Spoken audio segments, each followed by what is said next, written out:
Hi, everyone. Welcome to another episode of 5-1 Volleyball Podcast. Once again, joined by Everett. Unfortunately, once again, not in person here, Everett. I guess Easter weekend, a couple things came up. I'm obviously not in Toronto right now, but, we'll make the most of it. We still made a little time for podcasting here. It's going to be a shorter one today, though. Yeah, a bit of a quick one, but it's been a busy week in the world of volleyball. A lot has been going on.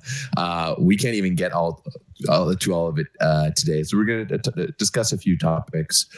But yeah, Dan, where do you want to start? Let's start. Okay, there's a couple pieces of news we should go over quickly, and then we'll get over to the Italian league. First piece of news: Poland, Slovenia, men's world champs host. What do you think, Everett? Great. Love it.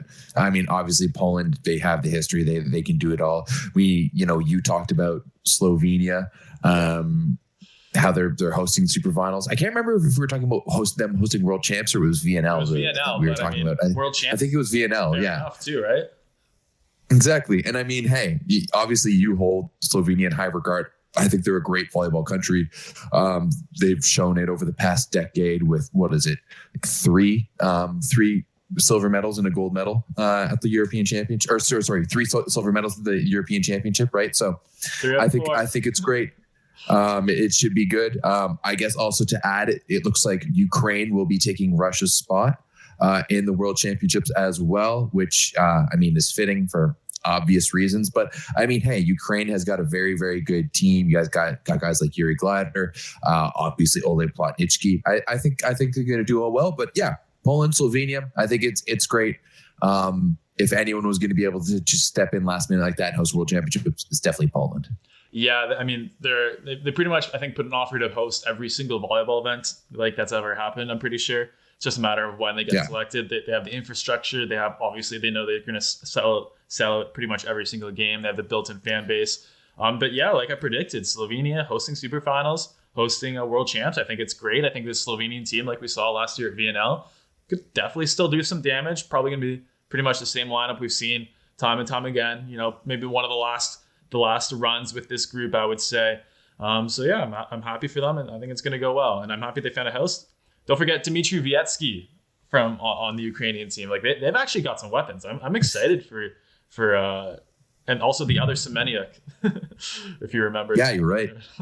Yeah, there's a few different things there for Ukraine. So, and obviously I think that they've just they have a lot of pride right now, right? They've got Ukraine on any playing field has more to fight for than anyone else right now, or than most other countries. I'm not going to say anyone else necessarily, but for most countries, right? So yeah, I think that they're going to come and they're going to come to battle hard, and I'm sure that they'll be crowd favorites in both Poland, especially Poland, right? With the amount of Ukrainian refugees that are going on. But I mean, hey, on the Slovenia conversation too, we're talking about this golden generation that has really grown the game for them with Earnout, Chabul, so on and so forth. But also, let's talk about the fact that they have one of the best young superstars in the game with Rock Mozic, right?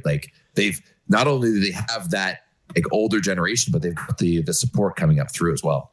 It's a big question though, because Rock Mozic barely got any playing time at Eurovolley 19 with the same team.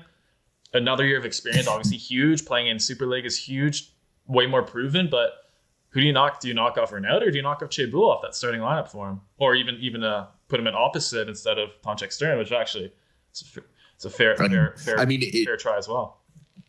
To be honest, I would start with Stern and Mozic, and you let Chabul and Earnout fight over the other one. I think Chabul's been having a bit of a better season, slightly better than Tina Earnout. But I mean, hey, you've got a guy who's scoring 400 plus points in the Superliga, doing what he did. This is how old was he 3 years ago? Right, 2019 was 3 years ago. It's not. Sorry, it's not a typical World Championship. Eurovolley 2021. Sorry, so Eurovolley 2021. I mean, hey, I think that was just silly, right? And you've got him now, and it wasn't he didn't do last year in the Superliga what he did this year, right? So he's a bona fide star. Slovenia still, so it wasn't quite the name brand he is now, but now he is, and now I agree. You got to make room for him. Okay, another piece of news here, Everett. From Poland, Coach Gardini, Jastrzębski Węgiel, fired. A classic volleyball move, I guess. Like only in volleyball, man. Only in volleyball are we gonna I mean, like, hey, overall, like they say that they're not happy with the way the team is performing. Like what, they upset Lube in the quarterfinals, make it to the semifinals, lose to a better Zaxa team. Sure, they had breakdown against Gdansk at the end of the season there. But I mean, hey, I think it's really starting to show something about Gardini too. What was he let go for? Was it Piacenza last year or Monza that he was let go like before the season even started? Yeah, I remember that. I think it was Piacenza. Yeah. So you know what? Like I mean, I've been saying it. Like I think that there's a whole it was Piacenza. Like I think there's a whole group of these old head coaches who are stuck in the past and like aren't really as good anymore, let's say. Because like how many of we see these old heads who just keep on getting recycled by different volleyball clubs and it doesn't work out, right? So it should be interesting. These guys, why, like, are there only so many coaches that like speak Italian to the players, or like? Honestly, I think. I partly think it's just that like most volleyball clubs are run by old heads as well. Like no one's thinking to the future, right? No one's looking to be like, how are we developing new coaches? How are we developing good young coaches? Let's go elsewhere to see if we can find coaches. It's just, let's see if we like, what big name can we find? Is it going to stick? I don't know. We'll figure it out. But yeah, it doesn't seem like there's much innovation in European volleyball coaching. Yeah, not so much. And also, I just disagree with the timing of it. I mean, literally, terrible timing. What is the upside of firing a coach right now? Really? Like, I mean, maybe you can make the argument that it worked out for Lube in the Scudetto last year, right? I think they wanted to spite that, not because of it. What tactics are they going to implement in this time? What new trainings are you going to have? Like, literally, maybe. Yeah, I really don't know. But to me, like just the way that they worded it, with how the team was look. I can't remember exactly. I'd have to go back and look. But it just seems like something wasn't working. Something wasn't jiving with them. So yeah, I mean, hey, like the little time I got to spend with Gardini, he seemed nice back in 2012, but that was a long time ago. But yeah, I mean, it's just a mind-boggling move by not even arguably, like a top club in Europe, and they're going to go out and fire their coach at the beginning of the playoffs. They won 3-0 today against Gdansk, so there you go. I mean, if they're winning anything but 3-0, and the weird thing is that like they're just going to like the assistant coach who's going to be the interim guy. So I don't know. It should be weird. Well, anyway, that series is a 1-1. Some other good stuff going on in Plusliga, but we'll probably get to that more on the 9x9. Today, we're going to focus a little bit more on the Italian league, and probably this is going to be the title thing, probably what most people are clicking on this podcast for. Crazy ending to Modena Perugia. Modena winning 3-1. And as the teams were kind of scrumming at the end, Yoandy Leal coming in and like throwing a kick. If you guys haven't seen it, go watch the video right now before you listen to us rant about it. But Yoandy Leal throwing a kick, some words were said, we don't know what was said, and like so much stuff has happened as a result. The main one being Yoandy Leal suspended 4 games as of right now, which means he would miss the entirety of this series. Irvin Engapet making posts accusing Dragan Travica of making racist remarks, then deleting them later. Travica threatening to sue for libel, basically, saying that these were completely false statements. Honestly, I didn't see that much tension during the match, so I was surprised when this happened. I've seen some clips and stuff like that. It seemed like there was some jawing back and forth throughout the game, where a few different times, like both of them needed to be brought in and kind of be told by their guys. I mean, once again, it goes down to classic volleyball, the fact that our broadcast is so basic that no one's picking up on these like little details. Or if it was the NBA or NHL, there'd be multiple cameras honed in on them. To be honest, for this one, I think there's a lot to unpack here. like, how was this kind of allowed to happen? You know, like he like went under the net and was talking, and they seemed to be kind of casual. And, you know, to me, like that type of reaction has to warrant something to have had said to him, right? And we're seeing it now that the whole thing with Engapeth, where he posted basically calling Tragica or Travika a racist. Because in our Discord chat, we were kind of discussing about how right after it happens, Engapeth like runs over and kind of tries to get him to stop and get him away. And everyone was kind of like, well, you know, if there had been a racist remark made in that situation, then like Engapeth would have been on Leal's side, right? But maybe he hadn't heard it. So there's just a lot there to unpack.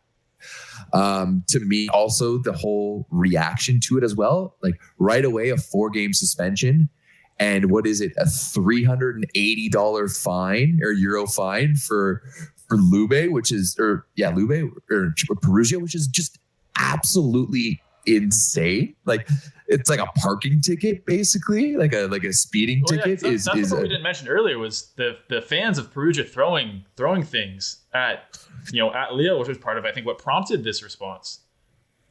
Yeah, absolutely. It looks like one of the Modena photographers was hit in the head with something and was bleeding. To me, it was like it happened on Wednesday, and by Thursday we already had a decision on what the suspension was and stuff. And if there is these accusations of racism being said, why isn't there some sort of inquiry? Like, why isn't this being looked into a little bit more? But on the other side of things, and like, let's be honest, we're talking about Dragan Travica here, who's one of the biggest shitheads in volleyball. Yeah, like let's just go out and say it. It's probably him. If anyone's going to go up and do something like that, it's probably him. If I was going to pick anyone in volleyball to be racist, it would probably be Dragan Travica.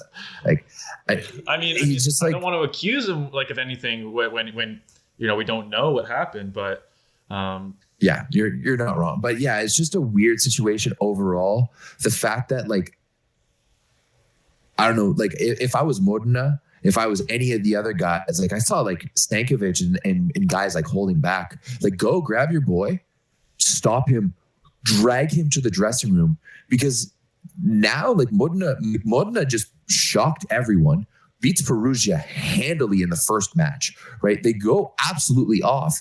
And now you can argue the series is done for them, right? Yeah. Unless they somehow appeal this decision by the Lega Volley and reduce it to at least 2 games, right? Like, what do you think Van Garderen or Swan Engapeth are going to be able to? That's the issue. Is that they have really no one. They have Martin Van Garderen, who's barely played this season. He's used very sparingly as a backup, like usually only in reception.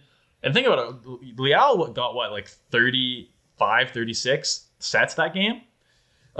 You can't give Martin Van Garderen 36 sets. You're going to lose 100% of the time. You can give him like 15, like on like, single blocks, like good coverage situations. And even then, like you're like, so what are you going to do? Like, what are they going to do? They have to give Nimir 50 sets. They're going to have to run Zone and Stankovic way more, which they're already trying to avoid. They definitely had a winning strategy doing a very even distribution between Engapeth, Nimir, and Leal in that first game. And they can't do that. Out. So I agree, Everett. I think it sounds like they are trying to appeal the decision. To me, a 4-game suspension in the playoffs is ridiculous for this type of event.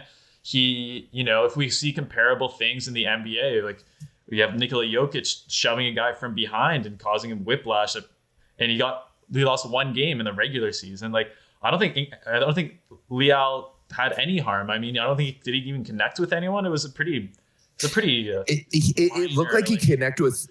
It actually looked he connected with Mengozi. Okay. Mengozi, who was kind of in between, but not in a like he wasn't defending the situation, right? He was kind of, it looked like he had like a bottle and like maybe a towel in his hand. He was just kind of like, what? Because Leal was like had a coach in front of them and then kind of shoved the coach away. And that's when he went after them.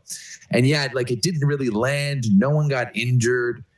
Like I think it seems to me, I think it deserves one game for sure. One game, and then absolutely that's just one, maybe two, because it was a situation where like it shouldn't have happened at all. But that's the other side of it to me, is that look, it shouldn't have happened at all. So why did it? Right? What prompted that? Like, and now we're seeing like these quasi like racist remarks. We're not entirely sure. Like Leal hasn't come out and said anything. You know, like you got a lot of color on that team. You got Leal, you got Namir, you got Engapeth. So you know, you got 3 black players there who would take offense to that, right? So it's interesting to me the fact that we've seen Engapeth come out the way that he did, to delete everything, and then it's just been a silence on the side of Modena. So that to me kind of indicates that they're planning on appealing and kind of going to put it all together in the case of the appeal, as opposed to being, you know, out in the public talking about it. Yeah, which is how it should be. Whatever, do it behind closed doors. Don't muddy the waters like Engapeth was trying to do on social media there, because that's not going to help your case ever, even if maybe you're right.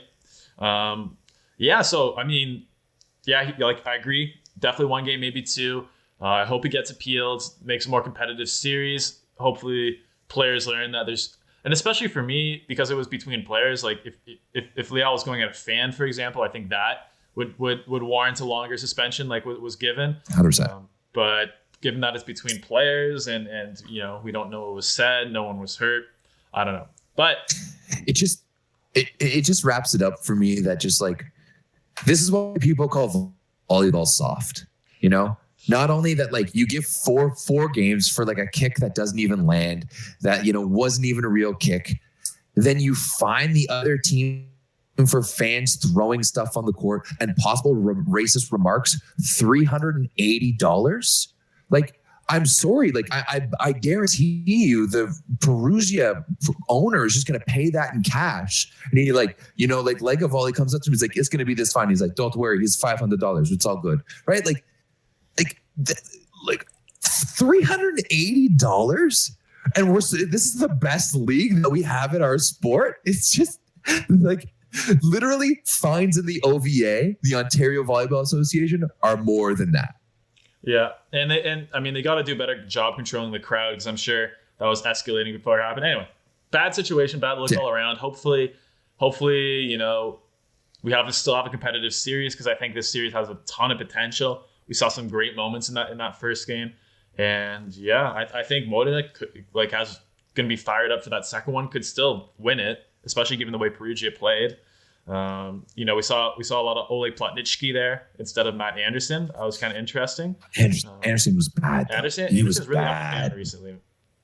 Yeah, he has been really up and down recently, and it's sad, because we're seeing the downfall of like, it's weird. We're almost kind of seeing like this is a few bad losses for Perugia in a row now, right? With the Champions League losses to Trentino, and then this and that. Now it's like this, everything looks so good for Perugia. Now they're just unraveling. So yeah. there's a lot going on. So the next game, we were calling them the most stacked team to ever be assembled at the beginning of the season, with Gianelli and Leon and Rich Licky and Matt Anderson and all these guys. I mean, still could turn it around. You know, it's a 5-game series, but yeah, this is a tough look.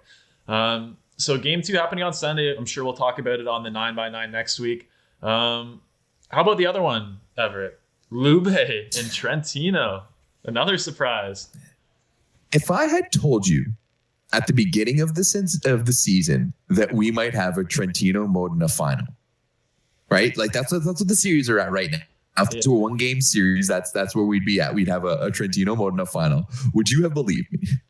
At the beginning of the season? Well, I mean, I thought Modena was going to be good at the beginning of the season. If you asked me like a month into the season whether I thought that, yeah, that would be very surprising.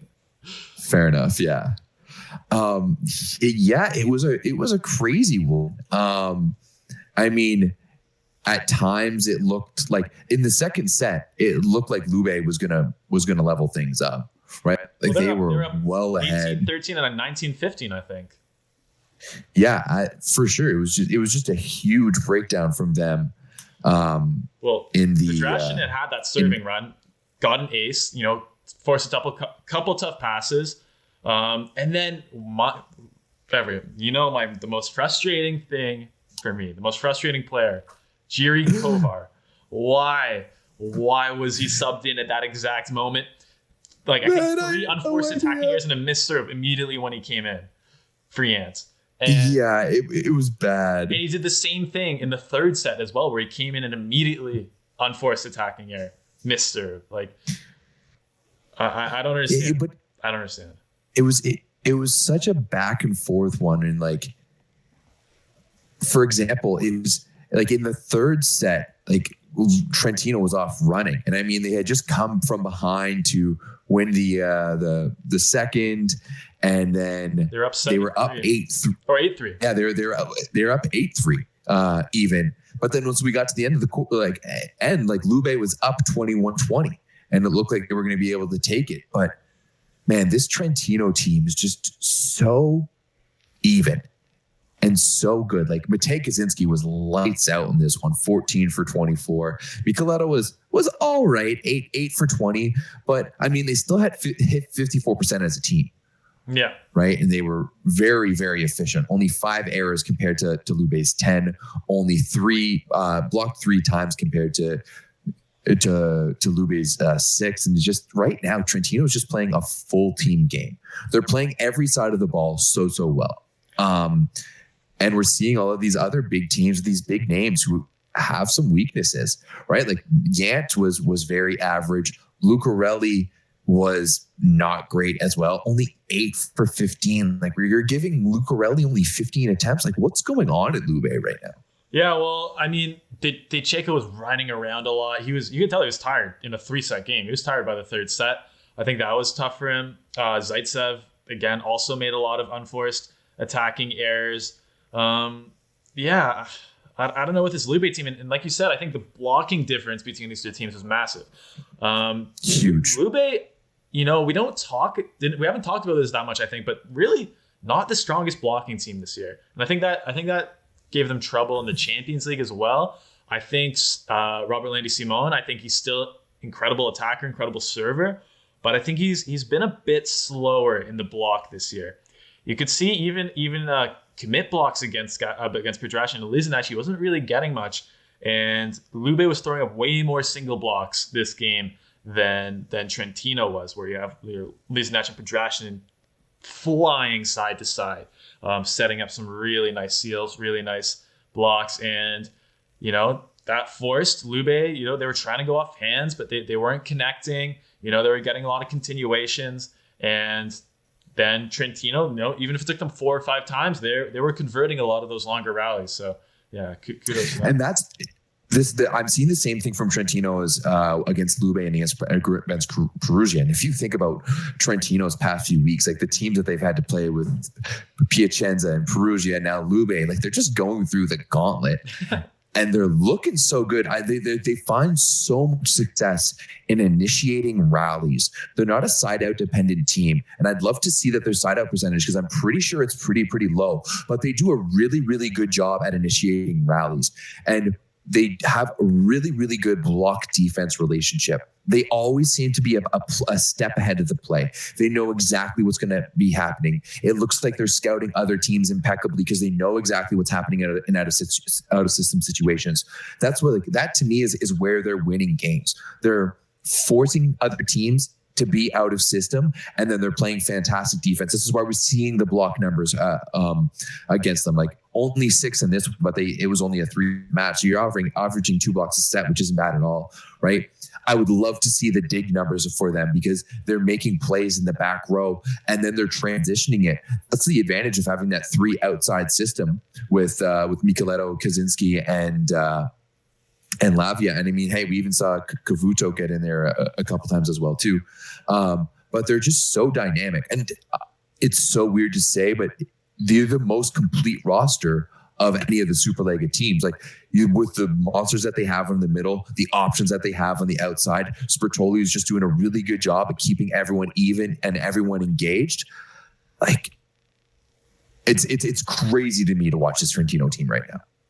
Yeah, they're doing really well. Their transition phase efficiency, I just looked it up, 31%. So not bad. Efficiency on the season, so not bad for transition.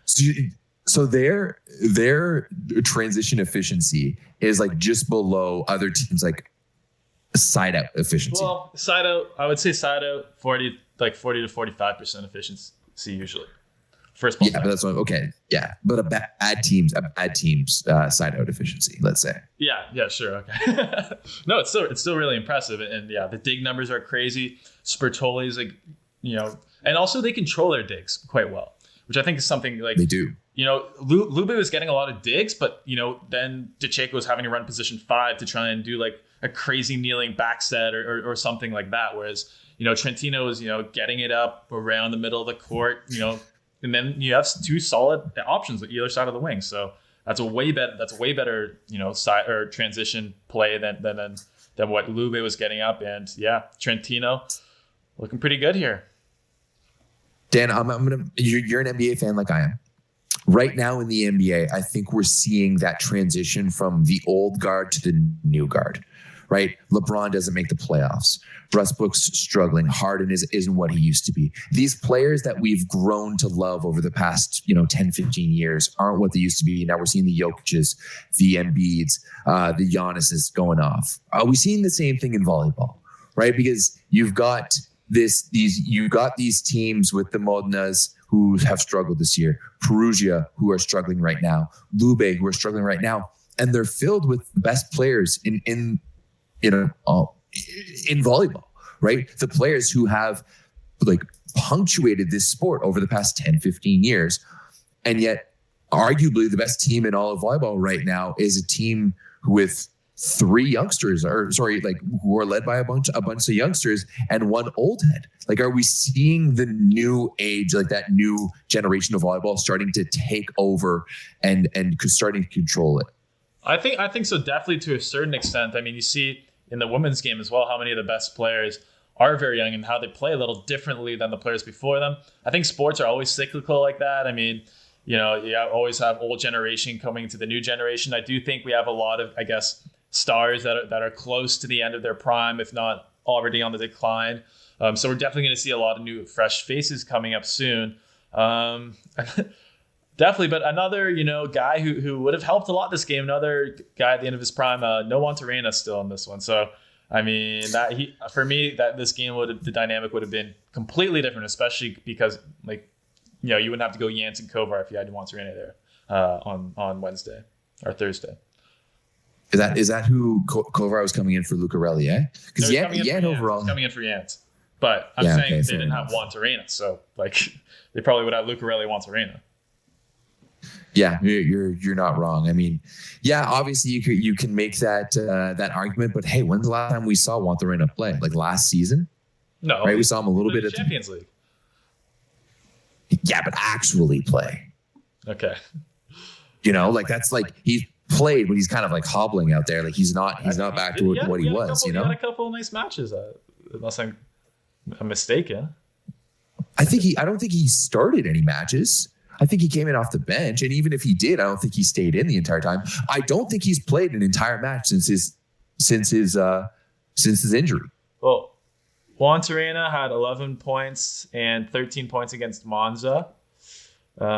He had 13 points, led the team against Milano. Last game against Perugia, he had 11 points. Okay, never mind. I'm wrong. Yeah, I'm son of, but hey, he's clearly not. Like, if they're going to the bench to Yuri Kovar, Juan Torena is not healthy. Yeah, but he could be soon, hopefully. That's what I'm. Yeah. Hopefully. Yeah. I mean, hey, if he's not, are we looking at a sweep here? Oh no, I think Lube comes back and makes this a series, but I'm feeling a lot better about Trentino than I was before. Let's say that. I've flip-flopped.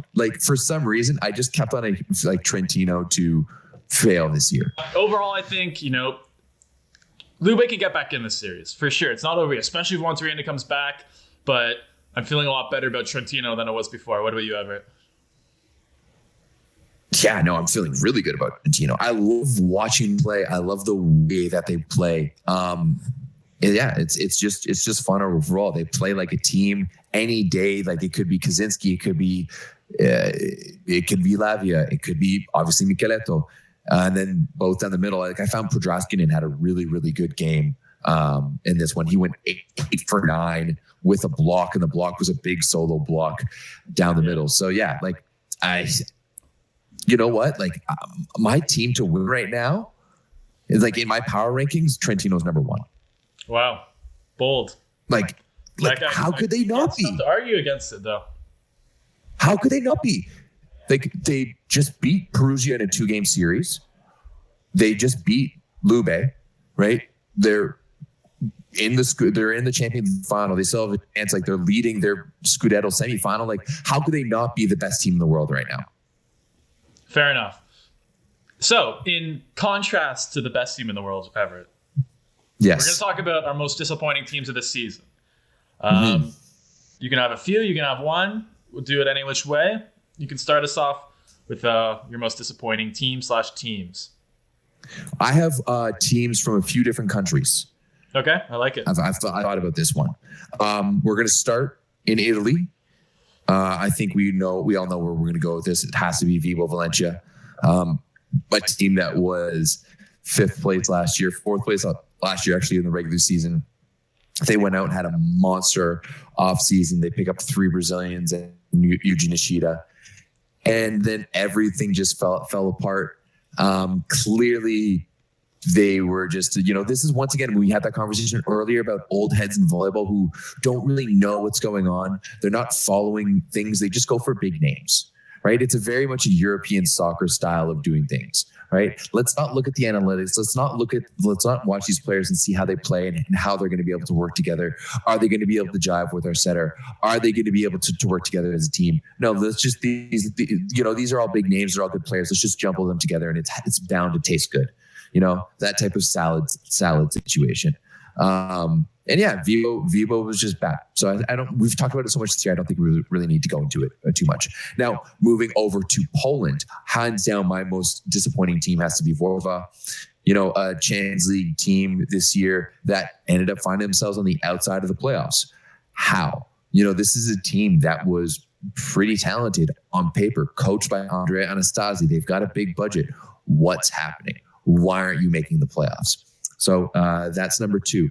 Number 3, we're going to head over to France, and we are going to go with the dumpster fire that is Caen, because Caen won the league last year. They go to Champions League, and then probably are the worst team in the league and are to be relegated. So, like, that's how could they not be? That's a very different team that was in Champions League, though, or the very different team last year. 100% it is, but it's still disappointing, right? Like, you're going to follow up, like you're going to qualify for Champions League and put together that dumpster fire of a roster. Like it's weird. And then the whole like connection between Caen and Vibo too, how they were just kind of trading players, with Frome and who's the other guy too that I'm blanking on right now, the Italian guy. Doesn't really matter. Yeah, that's how inconsequential they are, right? So it's just what's going on over here.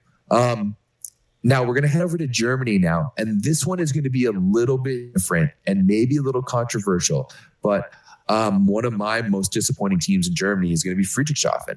And I mean, you can be like, how are they the most controversial? Like they won the German Cup and they're in the finals, but just it hasn't been a regular Friedrichshafen season. They just haven't been as good. I mean, let's say that they got a little bit lucky by taking down Berlin in the semifinals of the German Cup. And then as disappointing as they are this year, they're still better than Düren to be able to make it in. But yeah, Friedrichshafen would be my most disappointing team from Germany. Yeah. So, I mean, with Friedrichshafen and Caen, for me, it's both kind of the same thing. I don't know if I would consider them disappointing because you could look at their rosters before the season started and you're like, okay, this is not at all the same caliber of roster for Caen that like was so good last year. This is not, this isn't a regular Friedrichshafen roster. Like, yeah, Vojislav Kacic. Like, I love Vojislav Kacic, but he's not going to be the guy who's like leading you to the promised land in the Champions League, right? So I feel like, the expectations weren't there for those clubs this season. I definitely agree with you on Vershaw. That was one of my teams. I mean, they got a bit unlucky with injuries later on, but you cannot blame everything on there. I think Igor Grabelny was very disappointing. So strange that they had Blankenau and Trinidad DeHaro. Just like from a roster construction point of view, that team was weird.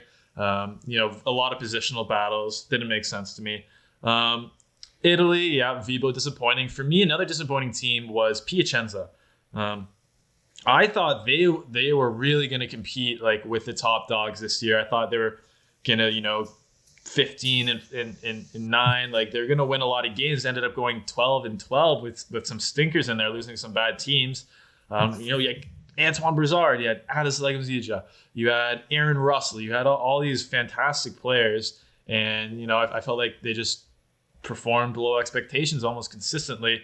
They did all right in the playoffs, but the games that they lost against Trentino, they lost pretty badly. So I would say Piacenza, let's see again and next year. Other than that, I would pretty much agree with your disappointing teams. But for me, Piacenza could have done a lot better. They had the talent.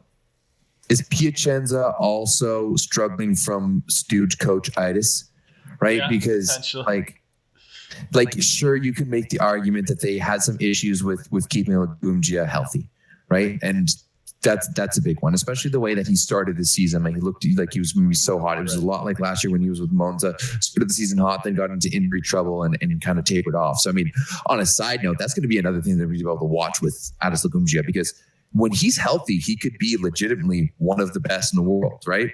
Basically, he's the Turkish Poletayev right now.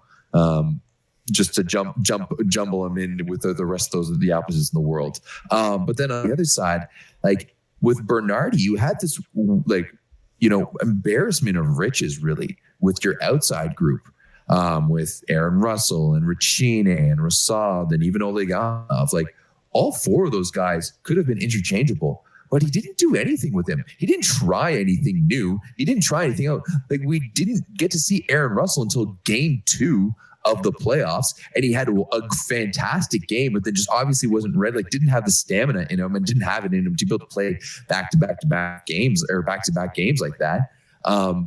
It's just like, why aren't you trying something new? You're struggling. Like it's the definition of anxiety is trying the same thing and expecting a different result, and that's what I think we're seeing with Piacenza here. Just pure insanity from Bernardi. Yeah, I agree. Some tough coach decisions, and I think he made the wrong one most of the time, unfortunately. It's tough though, especially I feel like the roster construction has to be a little more straightforward. And like, why do you need 4 like top level outside hitters? Just it just results in these weird situations where these good players are benched. There's resentment. Like it gets weird. Volleyball's a tough sport like that. Like there's not a lot of space for bench players like there is maybe in a basketball or a hockey, right? So I'd like if I do have one complaint about volleyball, but let's be honest, I have many complaints about volleyball. It would definitely be that. Like I would love to see. This is part of the reason why I love American women's NCAA ball so much, because you have more substitutions in. So you see, the roster isn't a 6 or 7 person roster, 7, but obviously with the libero, it goes much deeper than that. You're using people in more specific scenarios, and I like that vibe from volleyball. Okay, yeah, I think we've been over that one before, and I don't know. I'm still on the fence a bit with that one. Fair enough. Anyway, Everett, I think that's going to do it for today. Thank you for joining me. Happy Easter. Thank you for having me. You too. Listening to the podcast. And happy Passover as well. Happy Passover. Yep. If you are of the Jewish faith, and I don't know if any other people celebrate anything this weekend either. Or just enjoy your long weekend, because you probably have a long weekend now anyway. So there you go. Yeah. All right, guys, enjoy, and make sure to tune into the 9x9 on Tuesday at 7:30 p.m. Eastern time.